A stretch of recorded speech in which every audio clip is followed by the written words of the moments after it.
Hello there, my name's Card. I'm a long-time progressive community organiser and activist, and today I just wanted to briefly talk about a relatively obscure reactionary dog whistle that's been around for a few years now, as well as what it really means and who's using it.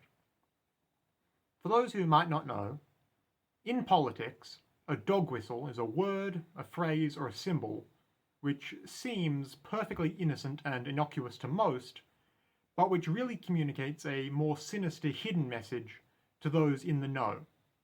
There'll also be a playlist of videos of mine at the top of the description, which goes into detail about all sorts of dog whistles and how to spot them. Today specifically, I wanted to talk about the word woodchipper and how it's become a contemporary reactionary trope.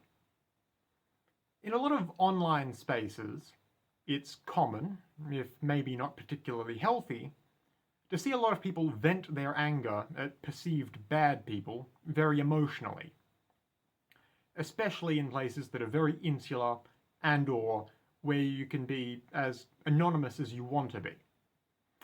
If someone, say, posts a link to an article that's pretty transparently designed to rile you up on Facebook or Reddit or somewhere like that, you inevitably get a lot of people in the comments remarking that the villain of the story ought to be locked up or investigated or punished in some way. And they'll often get pretty descriptive and emotive with what exactly they think should happen to them. But there's a specific phrase that pops up among online reactionaries that should be a bit of a red flag to anyone else who sees it. Really far right-wing people have latched onto saying that a lot of the people they don't like should specifically be thrown into a woodchipper. It's a bit strange how graphic and baroque that in particular is, but it has its origins in alt-right forums and the like, where people would be pretty mask off with how they wanted to get rid of anyone and everyone they don't like, such as queer people or people of colour. Throwing those people into a woodchipper quickly became a popular alt-right meme in those sorts of spaces.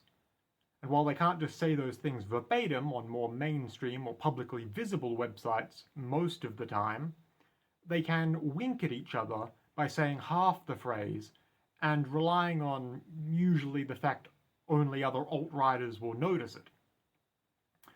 I know it sounds like just a kind of dumb, if weirdly specific, bit of hyperbole, but it really is something essentially only being used by people trying to signal what they really mean to others like themselves.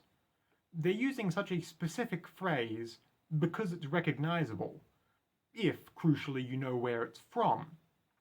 But it's also just generic enough that it probably wouldn't raise too many eyebrows if you don't know where it's from either. That being said, don't let anyone try to just brush it off if you call them out on what they're saying either.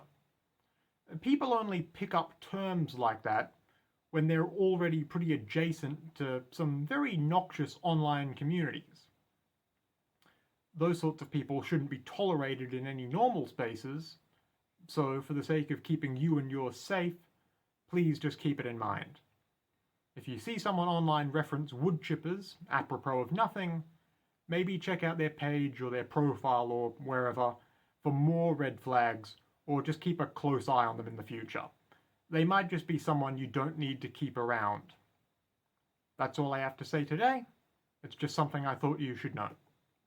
Once again, my name's Card. If you might want to hear more from me, especially more about emerging or obscure dog whistles and how to spot them, feel free to subscribe to this YouTube page or take a look at my other videos. Goodbye for now, and have a lovely day.